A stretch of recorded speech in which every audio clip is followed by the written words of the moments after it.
She had no name in the story, no status, no seat at the table. She was a Canaanite woman, a Gentile outsider, someone the crowd would have looked right past. And she walked straight into a crowd of Jewish disciples and started crying out to a Jewish rabbi for help.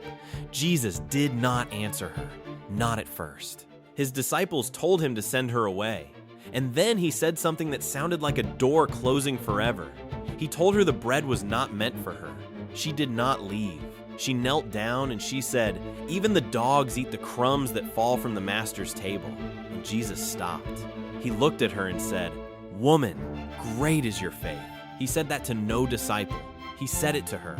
Her daughter was healed that very hour. If God has gone quiet on you, that is not his final answer. That is the test inside the miracle. Keep asking, keep kneeling, keep believing.